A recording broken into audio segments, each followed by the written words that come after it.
right? We've got to start making sure that we're doing something and we're doing something daily. And what I've done in my life is realize that for me, it was mentorship.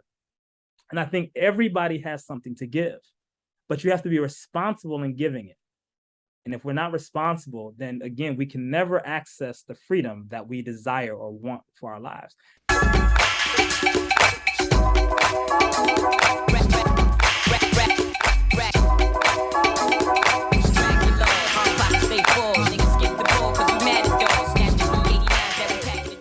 Appreciate y'all pulling up. And of course, I have another dope dynamic guest coming to y'all to speak to you about their background, their experience. I have none other than author, let me get that right, author, motivational speaker, servant leader, Mr. Adam Harris. Adam, welcome to the podcast, my brother. Hey, appreciate you, Denzel. Thanks so much for having me, man. No problem. No problem. Happy that you're here. So I just mentioned, 3 key and important things that you do, but I love for people to be able to share a little bit about themselves from their own perspective. So if you could invite us into your world and tell us about Adam Harris, the person, and also your brand as author, motivational speaker, and leader. Wow. Well, again, thanks so much, Denzel, for having me on this platform. I have so much honor and respect for you as a young man and also as a young leader that's doing this work and providing this medium for people like myself to, share our stories. And so thank you for, again, the work that you're doing and for the trailblazing experiences that you're going to provide for so many that are in our community. So I want to just take the time to first say that. I think for me, just a little bit of background on myself. So I grew up in Southfield, ended up towards my 9th grade year. I'm transitioning to Royal Oak schools. And I lost my dad. So the crux of my story was I lost my dad when I was 11 years old. So I just got to 6th grade and lost my dad to a heart attack and an aneurysm. And it was a downward spiral of an experience for me. It caused a lot of trauma, caused a lot of pain, caused a lot of grief.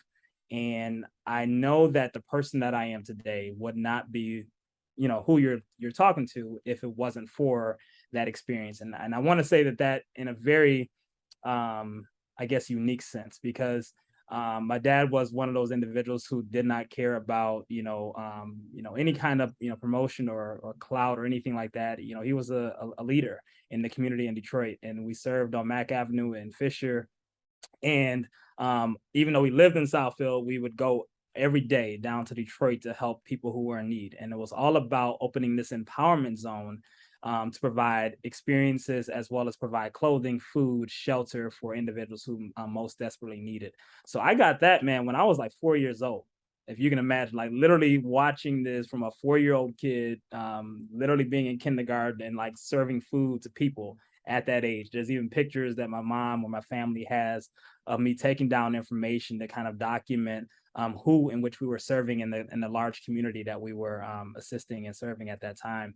But yeah, losing my dad, man, was huge for me because, again, not only was he my father, but he was also our pastor. And so if you can imagine losing 2 people in one, or 2 individual spirits in one, it really had a huge impact on my life. I remember being in middle school and sometimes going to my counselor and just having to cry in her office and just, wonder, like, when is dad coming back?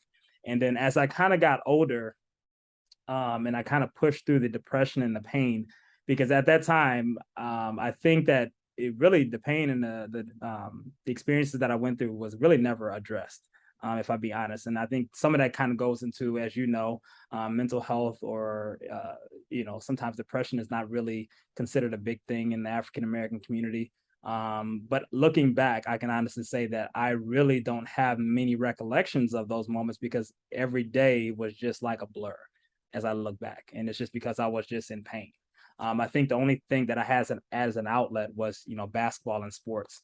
So I want to kind of give that kind of foundation to like my life, because I think that you don't understand who I am today if you don't kind of look back and see that it was because of my dad and seeing the daily experiences of him serving and wanting us to grow up, to pray for people, to help people, to serve people, to love people, to have compassion on people, to have empathy for people. So all of what I'm doing right now is to do exactly that. So what I typically say to people is that I'm trying to be the person that I needed when I was 11 years old.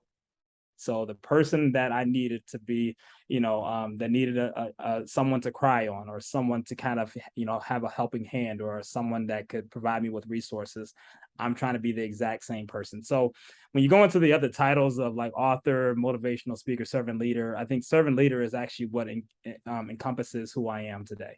The author came along with the journey, did not know that I was good at writing. It was a professor of mine in undergrad at U of M Dearborn who noticed my ability to write and communicate effectively. And her name was Dr. Gloria House. And I'm so honored to know her and be able to, share as a colleague and friendship with her. But she noticed it and she said, Adam, you may want to consider whether or not you share your work with other people. And so that's how the author was birthed. In a sense, I wrote my first book when I was actually in college, but I didn't actually publish it until 2 years later, just because of fear, not knowing, what everyone would consider or think about me, who I was at that particular time. So I literally sat on the book for 2 years before I finally published it independently. And then the motivational speaker, I think, just kind of comes with wanting to speak life into people. When I talk with so many young people, you can literally see the cloud of despair or hopelessness, from their spirits. And so I think some of it's tied into, my dad being who he was and seeing him pray for people and encourage people and inspire people. So I'm sure that there's an element to that. But I think the other side of it is, people need hope. People need faith. People need to be able to see beyond their current situation and what that looks like. So I think that kind of, sums up a little bit about who I am and also, why I am who I am today. Yeah, definitely. And very inspiring and encouraging to hear how your father and then also your childhood inspired the man and the person that you were able to become today. And we're going to dig a little bit deeper into that, especially about you being an author and some of the wonderful things that you've been able to do in the community. But for the moment, I'm going to rudely interrupt this interview with my favorite portion of Black Fridays, which is called Freestyle Fridays.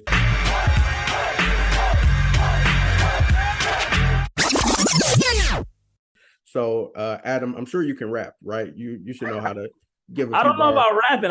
I probably can share a poem or something, but I don't know about rapping. I'm gonna leave that to you. So, good thing is neither one of us will be rapping today. Freestyle Fridays is all about it's a random assortment of questions. They're all about you, so you shouldn't get them wrong. And the only rules that I have is that you answer every question and you answer honestly. Gotcha. All right, so let's go ahead and get into it. So I need to know right now. Tell me a song you have on repeat when you get in the car. You can't stop listening to it. Yeah, man. So honestly, Worth Fighting For, by Brian Courtney Wilson. So every morning I wake up and I meditate and I pray. But Worth Fighting For has been like a theme of mine. And so typically, like every day I listen to that song because I do believe our community is worth fighting for. Our families are worth fighting for. Our relationships, the people that we work for is worth fighting for. So yeah, man, every day I have to hear that song at least one time. Dope, dope. I haven't heard it yet, but I should add it. It sounds like I should add it to the rotation. Oh, absolutely. So, as an author, I need to know. I'm sure you're a reader of books. What is a book that has inspired you, just in general, or that you really like? Let me see here. I recently got into well, I can tell you right now, I'm reading right now with my girlfriend, The Five Love Languages. Mm-hmm. So it's an amazing book that kind of helps talk about how we have these languages of love that we all communicate through. So whether it be words of affirmation, whether it be physical touch, whether it be I'm skipping out on the five right now, but yeah, that book is one that I'm reading right now with my girlfriend. So it's amazing book because it like really breaks down how we all individually receive love, but then also being aware of how we can fill up people's emotional love tanks by speaking their love language. So yeah, I'm reading that right now. Dope, dope. Give us a hidden talent that you have that people might not necessarily notice about you, but you're talented at it or skilled at it. Yeah, well, I'll tell you what. So when I was a kid, I was able to pick up. I still want to do this, like literally. But I think playing the piano, like, so my mom played the piano, And it was like something that I was able to kind of watch her play and then like, pick up some. So I was able to pick up a few songs. I never actually learned how to play the piano, which I do want to do so in the future because it's just an amazing instrument. But yeah, I know that I'm gifted at that. And I think the other thing I can think of is like I'm really good at drawing. So I have some artwork that I've done as a kid. Actually, when I was a kid, I used to draw like all the different cartoons. And I want to say when I was in sixth grade, I drew a picture of Kobe Bryant that I still have to this very day. And yeah, it looks just like, and I was so good that I could draw it just by looking at it. And then you could place the drawing up next to the picture, and it would almost look exactly like the picture. Uh, Wow. Literally. So that, yeah, that's a gift of mine, and I just haven't used it in years, but I do know I still have it. Dope, dope. So you got a couple hidden talents. That's what's up. So you talked about how you played basketball, Mhm. correct? Yeah. So I need to know what type of basketball player were you? Like, how would you describe your game? Were you an Allen Iverson, Trace McGrady, LeBron James? I need to know if you had to like take parts of other people's game, how would you say you played? Yeah, man. So I tell you what, I'm not sure if you know this guy, but I would say I was more of a Lindsey Hunter. Oh yeah, of course. Come on Yeah, now, that's man. a So legend. like, yeah, man. So and what's funny is that I actually got a chance to meet him when I was a kid. Then when I was in high school, got a chance to like, play like these pickup games against him. When I was in Southfield, and I was playing against like high school guys when I was in middle school. And like I said, basketball became like the outlet for all my grief and pain. So I was always in the gym and just being around coaches. But yeah, so I got a chance to play against Lindsey Hunter, and I just love the fact that he was one of those guys that didn't really care too much about the offense or scoring or anything like that, but just really was like that, dog on defense, right? And he could lock you down, and he had like, the textbook, defensive stance, the keeping the hands active and all that, man. So Lindsey Hunter was my guy, man, in terms of, and then same, I carried that on into college. I played at U of M Dearborn, played 2 years, my sophomore and junior year. But yeah, just I love the defensive end because it was like, listen, I may be the person that's facilitating on offense when I'm coming down as a point guard, but I tell you what, I'm gonna lock you up on defense, and that was my game.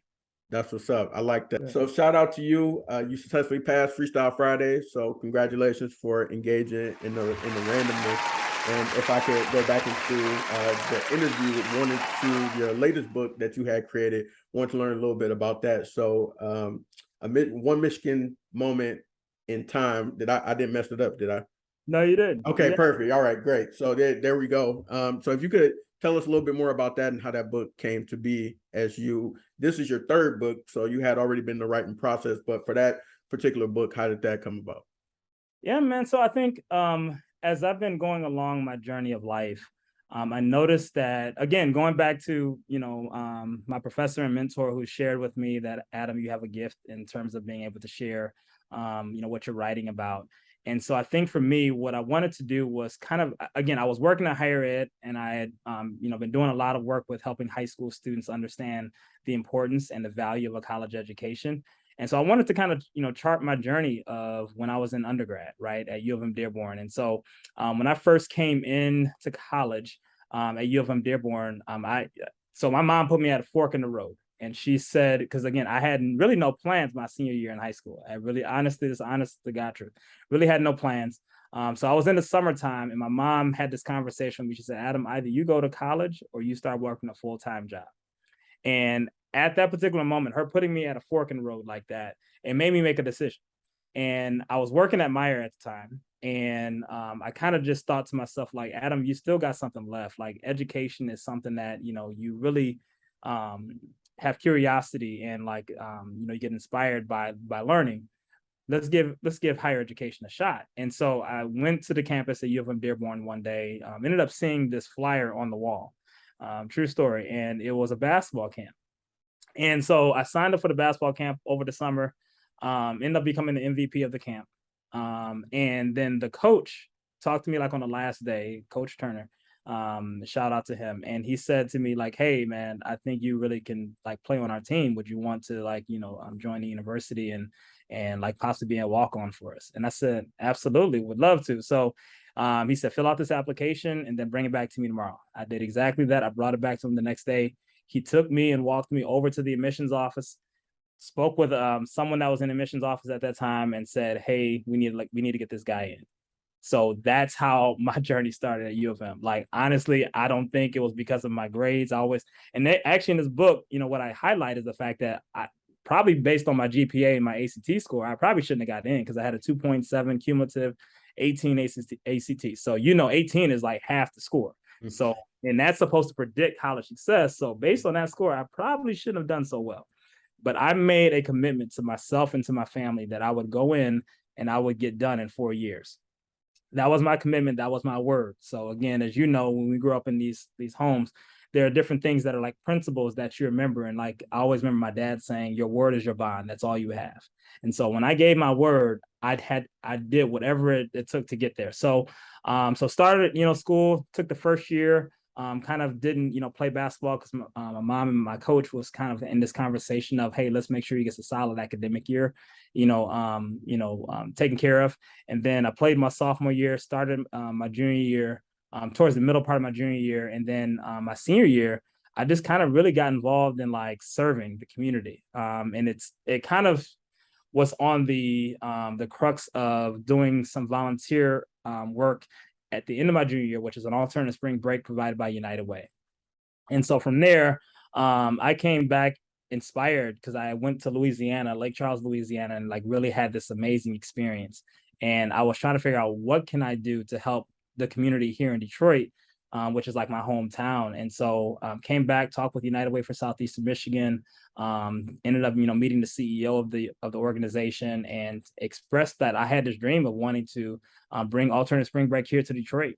And before that time, really United Way was only focused on alternative spring breaks that was helping to rebuild from hurricane devastated areas. It was not about some urban disaster zones, such as like, areas like ours that have gone through economic downturns or anything like that. So, but yeah, so I was able to, talk with United Way, kept pressing the issue, kept, pushing the envelope, and it was able to happen in my senior year. So there was so much that happened. I was able to take like 8 trips on the university's dime my senior year. Got a chance to go to a United Way national conference, meet Archbishop Desmond Tutu, Sister Sledge, all these, amazing people that were doing amazing work across the world, even in a sense. And so that's kind of where, I kind of captures a lot of that in this book, right? In terms of how my journey kind of unfolded and started, and where this whole notion of servant leader, as well as being of service to others, kind of started. So, yeah, One Michigan Moment in Time is really about capturing all those moments. I launched an organization in my undergrad called Students Working Onward Together. By the end of my senior year, there was over 100 students involved in that organization. So yeah, man, it was just like going from my junior year of like, playing basketball and then quitting towards the end, then going straight into my senior year of like, being civically engaged and involved in like the community. It was a moment to remember. So that's why I called it One Michigan Moment in Time. Dope. And one thing that I noticed when you were talking about your journey when you were at University of Michigan Dearborn is that, as far as like your coach and your mom, and I'm sure some other key people, I know you had mentioned a professor or two, you had people who cared and like made, and I'm sure that made like all of the difference in terms of you being able to do that 180 from where you were at the end of high school to where you were when you left or was getting ready to leave college. And I just want to see if I could talk to you a little bit about that, as far as being, because I know that's part of your makeup and some of the things that you do now, and like being that person for younger people and those people who are coming up and will be the future. But just want to talk about having the right people in place, or to, for lack of better terms, give a damn about you, as give a damn about our youth and the things that they're going through and struggles they may have to overcome in order to be successful. Because what I've noticed, and we talked a little bit beforehand, in working with younger folks and mentoring and volunteering and things like that, a lot of these young people, they don't necessarily have that, or they may be lacking that in key spaces. People who like legit care about you and want to see you excel, and that may be the only blocker from you going this way or going that way in life. So just wanted to kind of like get your thoughts on why that's important. Yeah, man. So listen, one of the things that I've done presentations even to universities and like professionals, and I say the kids don't care how much you know until they know how much you care. They don't care how much you know until they know how much you care. So at the end of the day, you can have a PhD, but you cannot make an impact until a kid knows that you care about them, right? That is the recipe for success in terms of mentorship, Mhm. right? You and me both come from a organization, or at least we're a part of an organization called the Midnight Golf Program. And the reason why I continue to talk about that program so much is because you knew that the mentors in that program cared. It Mhm. wasn't, you never questioned whether or not they cared. And each mentor displayed it in a different way. It may have been, a Miss Faye that was on your tail at the beginning when you came in the door, or Mr. Gamlin or Mr. Ambrose. But you knew these individuals cared about you. You knew that Miss Renee, who started this organization, had such compassion and love and empathy that it was about others. It Mhm. wasn't about her. Right. And so that's what it all boils down to. So, like for me in undergrad, going back to a Dr. House, who always had an open door policy. That's why, I had to write the forward to the book. Her name is right there. She wrote the forward to the book because, like, I wanted her to kind of share what she took away from getting to know me. But she always had an open door policy. And I'm telling you, when I say open door policy, some days I would come in and I needed to talk with her.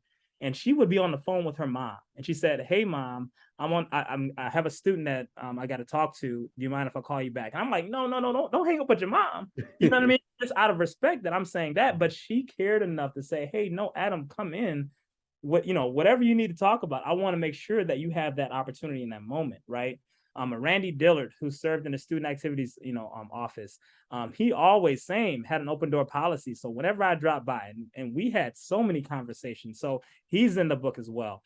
To a vice chancellor in Henderson, who was the vice chancellor of the university, and since vice chancellor is just like a vice president, right? Um, those individuals kind of help to cultivate the person and the leader that you see before you today, Mhm. right? So it's not that I came out of the womb like leading, or like I came out of like my mom and like I just started like, no, it was people who cared about me and who said to me, there's something I see in you, that there's something greater, and there's potential that you have to share with the world. And because you kept hearing that, and because you kept understanding that there was believing in you, and wanting you to feel a sense of belongingness, and be able to become the person that you wanted to be, man, you start believing it at some point. You're like, so maybe let me find out what they're seeing in me that I don't even sometimes see in myself, right? And Mhm. it's because of that energy, and it's because of that sense of goodwill that you start walking this journey and walking this path to say, let me discover who I am and who I was created to be. And so, yeah, to your point, man, I know I'm not who I am, or I would not have become the person that I am, or the man that I am today, without so many individuals. And again, that's just a few people, but it Mhm. was so many people, from the janitors to the president to everyone in between, students to peers to colleagues. A lot of people had a hand in the journey, so I don't want to miss saying that as well. Yeah, and I feel you 100% on that. I definitely have a similar story in that regard of people having the right people in place to care about you, also at the right time.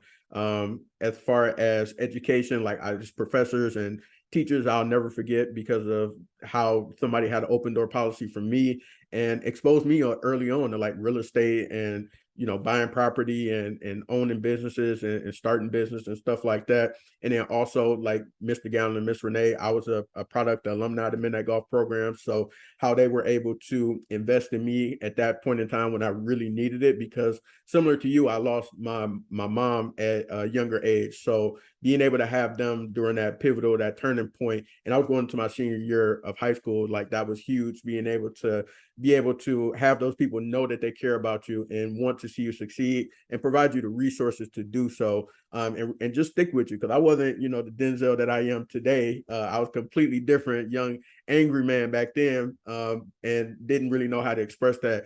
But having people that stick with you is shows all the more value to who they are. And then also our educators, I always show love to our educators, because those people are grossly underpaid, and they don't get paid enough for all the many different hats that they wear, because you somebody teacher, psychologist, chauffeur, like all types of stuff. You name it, they have that job. So much appreciation to anybody in that space that's, you know, mentoring and engaging with young people and wanted to see them succeed. So you were able to take those experiences and put that into this book. And as far as this book and probably and the others that you wrote previous to, what was that process like, being the author, starting to collect your thoughts, put it down on paper, go through that whole process? Like, what was that like for you? Was it pretty straightforward? Was it challenging? How did that work?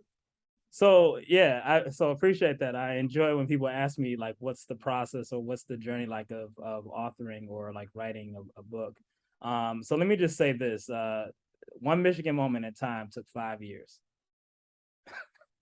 So I always like try to tell me like it's not like an easy just okay, I'm just gonna sit down one day and write it and like the whole thing, the whole manuscript is written. No, that was a 5 year process because you have for me, I have to collect my thoughts and one discern exactly what it is I'm trying to communicate to the reader.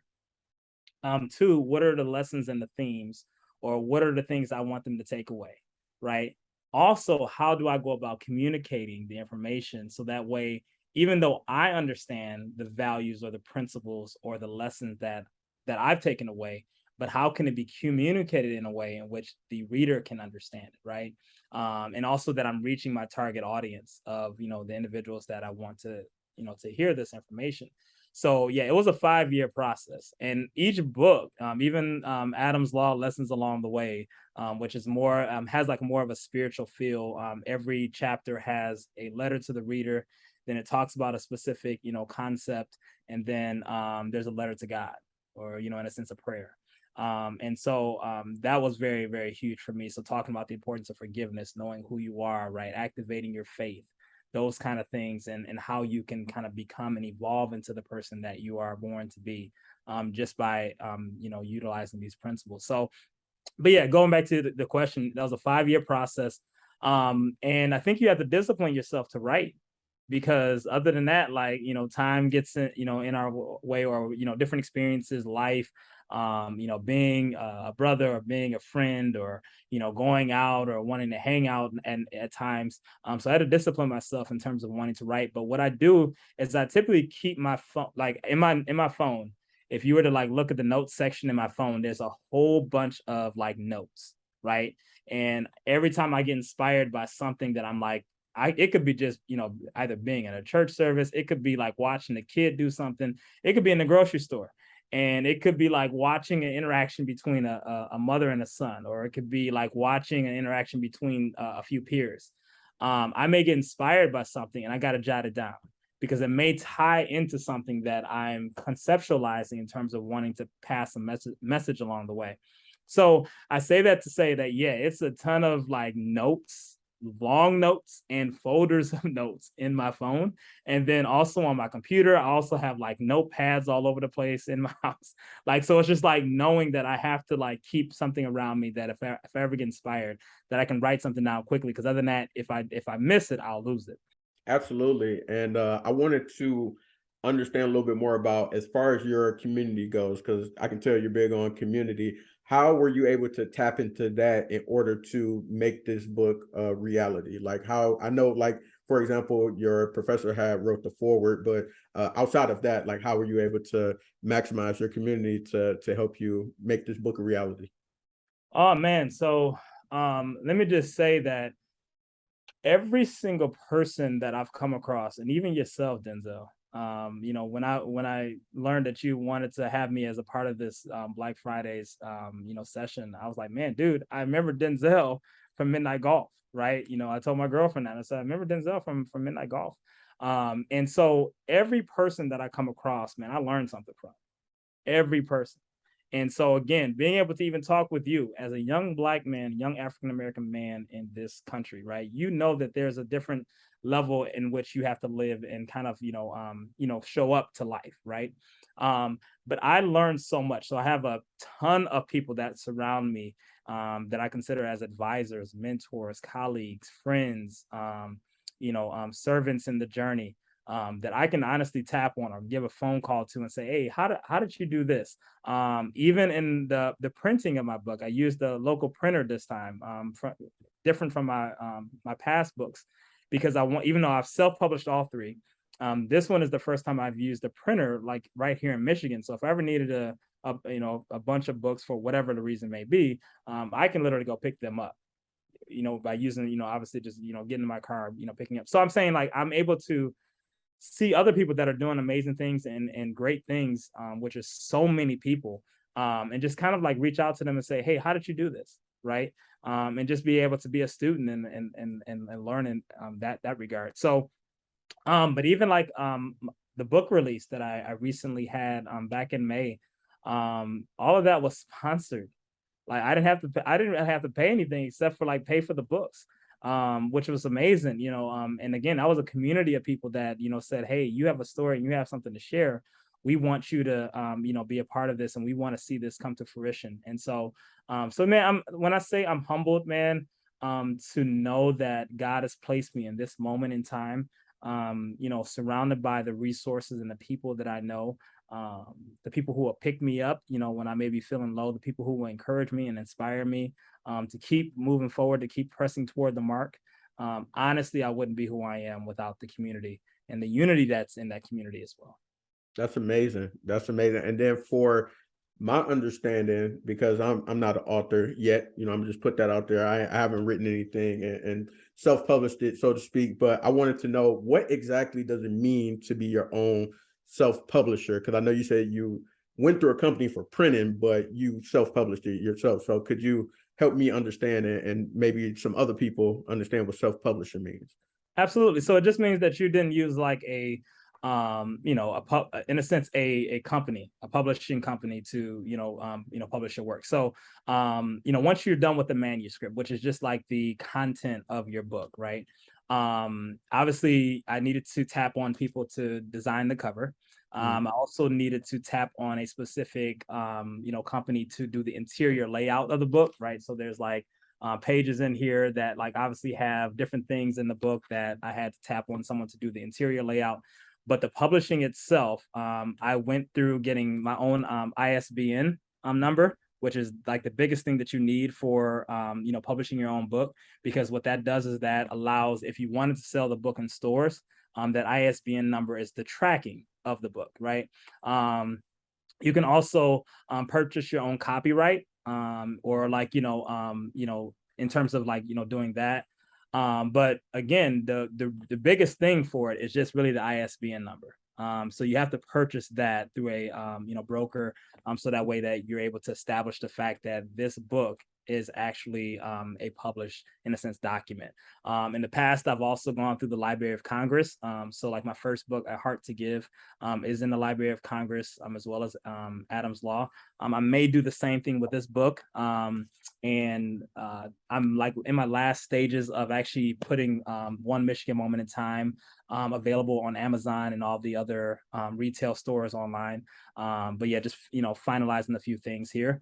But as of that, yeah, it's a it's easier than I think we know. I think the biggest part of it is really honestly writing the manuscript. So I want to encourage you, brother, man, knowing the fact that you said not yet tells me that you're obviously conceptualizing and thinking about it.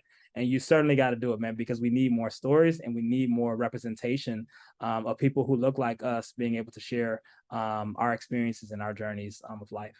For sure, for sure. So now that I got that free game from you, and hopefully it inspires somebody to do the same, I can, put that in the back of my mind for when I'm ready to act on it, and know, okay, I know how to self-publish, and if I forget, I'm gonna just come right back to you. So just stay on your toes as far as that goes.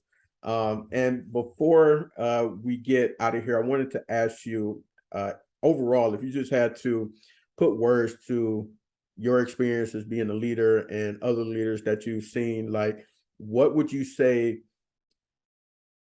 are the key things that make a leader? So if you had to give us maybe 3 to 5 things, whatever comes to mind, like, what would you say like truly makes a leader? Wow. So I'll share with you.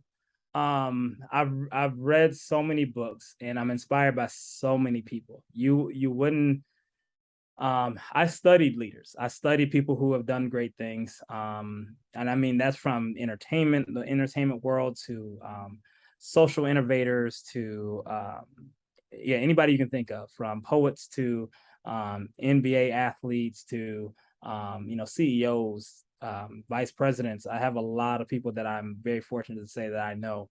But I'll tell you this, I'll share with you what I've shared with students that I've worked with in the capacity of the mentoring that I've done. So I've given students 10 leadership principles that I've kind of derived as like my basis or philosophy on leadership. And so I'm going to share those 10 principles with you so that way you understand what those are. So it's will, desire, commitment, hard work, discipline, consistency, I am, which is knowing who you are, being proactive, being responsible, and striving for excellence. So, will and desire, I always say that you want your will, meaning the decisions and the choices you make, aligning with the things that you desire to accomplish and achieve, right? So, those are your goals, your aspirations, your dreams, right? You want the will, meaning your decisions, to align with those things. You have to have commitment because there's going to be moments where you don't want to do things. It's just, you're gonna have distractions, and then you're gonna have moments where you get tired, right? And I think I came up with a notion from John Maxwell, who was an author, and wrote this notion about commitment. He says, you don't want to be a cop out, you don't want to be a dropout, and you don't want to be a holdout. You want to be all out in terms of your commitment, right? So that's one thing and then hard work, as you know, you can go biblically or spiritually and know that faith without works is dead, Mhm. or just knowing that your life will never work unless you do. Life will never work unless you do, right? Knowing who you are, how important that is, like having a sense of your own I am statement. So when I work with students, I say that, and this is you've seen this in books. If you read, it could be Joel Osteen, you can read Bishop T.D. Jakes or any of these different books. You'll hear that I am becomes so important because whatever you say after those two words defines your reality. Mm. So if you say I am smart, right, you begin to believe that, right? Because what you're doing is you're literally speaking words into manifestation. And so you got to be careful what comes after the I am, because if you're not, it can literally start writing your own destiny. Mm. That becomes very, very, huge. Being proactive, being responsible, right? Again, we talked about freedom, right? I in this pandemic that we've been in, I always think about like our past leaders and many of our civil rights activists. And the one thing that they did very well, Denzel, that I think our generation has a lot to learn from is that they held the high watch and they were responsible for whatever they had to endure. Mm. Were responsible. So a lot of times we talk about like we just want freedom, right? We want freedom. We want freedom from this and freedom from that, freedom from the system, whatever it may be, right? But at the end of the day, like who's taking responsibility to be active and holding the high watch each and every day, Mhm. right? So the NAACP, right, they made mention of how many people in our past, right, were either hung or were, mistreated, or like they would report those things out, right? The SCLC, SNCC, right, or CORE, right? All these organizations that our ancestors were a part of, they did a great job of being responsible of looking at the situation and saying, okay, this is where I can be active and this is where I can make a difference. Voter registration drives, right? Making sure that we're doing freedom rides right across the country to, showcase the injustices and the experiences that, people of color are having, right? We've got to start making sure that we're doing something and we're doing something daily. And what I've done in my life is realize that for me, it was mentorship. And I think everybody has something to give, but you have to be responsible in giving it. And if we're not responsible, then again, we can never access the freedom that we desire or want for our lives. And then striving for excellence, man, that's just knowing that every day you put out your best. Don't leave a day that you have without knowing that you gave your best to that moment or gave your best in that day. And it doesn't mean that every day turns out perfect. And it certainly doesn't mean that every day, turns out like a picture, painted moment. But it does mean that in the moments that you're in, right, you give everything you have. And if you make mistakes, You learn from those mistakes and you move forward. So what I even tell students is that you don't win or lose, you win or learn. And if you win or learn, you never lose. Mm-hmm. Right? So everything in life becomes an opportunity for you to press forward and for you to be the best that you can be. So that's what it's all about, man. Will, desire, commitment, hard work, discipline, consistency, knowing who you are, being proactive, being responsible, striving for excellence. Yeah, that's kind of the basis of those 10 principles that I talk with students about. Dope, dope. And these are the Adam Harris principles you came up with all of those, right? Man, so it's I don't know if it's Adam Harris principles, but I mean, what it is I've extract those like Yeah. principles from like leaders that I've met. Like Mm-hmm. those 10 principles have been extracted from, you look at a Kobe Bryant, you look at a LeBron James, you look at a Dr. Henry Louis Gates, you look at a Barack Obama, right? You look at a Nelson Mandela, Mother Teresa, Cesar Chavez. Like, I mean, those are principles that you can extract from their lives. So anybody who has ever done anything great, right, it starts with you first, right? You have to take on ownership of this is something that you want to do, that you want to live and become. But then also, as you go out and you reach and you touch the lives of others, you do it in such a way that you're passing along everything, your entire self, your entire being, and your gifts and your talents along the way. Because again, we can't take anything with us, right? Once this life has ended for us. All we can do is we can leave everything here. And so that's my goal. That's my purpose, is to try to leave, the experiences, the talents, the dreams, and the goals in this life, so that way, hopefully, somebody can learn from. 100%. So for the good people who want to get in contact with you, they want to be connected with you, see your journey, they want to get a book, where can they find you? What's your handles and social media and all that good stuff? Yeah, man. So listen, I'll say this, that I've actually been off social media for a minute, and I think it's been a beautiful, blissful moment, because I've been writing. Right, I'm actually coming out with a workbook to One Michigan Moment in Time. So like that's been a huge piece of it. I'm also writing the second volume of Adam's Law, which is actually for mentors, people that are in this mentoring work. And so like sometimes you have to have your thoughts and your mind clear to be able to write. Other than that, you have all these different distractions. Social media can sometimes be addicting. So I'll say it that way. But however, I do have a website. It is IamAdamHarris.com. You can contact me through my website, which is IAM Adam AdamHarris .com. So IamAdamHarris.com. Or you can send me an email. And again, I do look at these emails, which is info@IamAdamHarris.com. So that's, and then also I'm on LinkedIn. So if anyone wants to, reach out to me on LinkedIn, there is a, part of my website where you can find my LinkedIn account on my website again. And again, it's IamAdamHarris.com. Dope. And ladies and gentlemen, he is as good as advertised. So if you need a motivational speaker, or if you need a good book to read, make sure that you tap in with the website and connect with Adam directly. It's been a pleasure having you on the podcast today. I got some gems and some great wisdom, and I'm sure that those listening will be able to take some things away from this as well. And the work that you are doing is important, my brother. So please keep going. And like you said, I already know you don't adopt the quit mentality. So of course, just keep going, keep learning and improving, man. And looking forward to seeing the next iterations of the books, and also the other projects and things that you have on the horizon. So shout out to you.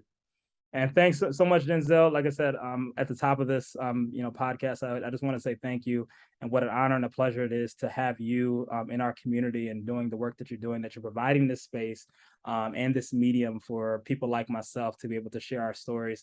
Man, I can't wait to see 5-10 years down the road. And as I told you off the platform, right? I told you, like, I'm not going to be surprised one day when I see Denzel interviewing Denzel Washington or the likes of those, obviously in the mainstream. So man, I'm just excited for you. It's a pleasure and honor to be able to have met you years ago through MG Midnight Golf Program. But man, to see your growth and to see your progress and to see your journey, man, I got nothing but love for you, brother. So keep doing the work. And yeah, if there's anything that you need, man, you can reach out to me, and it's all love. Appreciate that. That is high praise. And we definitely going to put that out into the universe, that I'll get a chance to interview Uncle Denzel. So the day that it happens, you're going to be there. So we're going to make sure that it gets done. But yeah, appreciate you once again. Appreciate you all listening, and I'll tap in with y'all next time.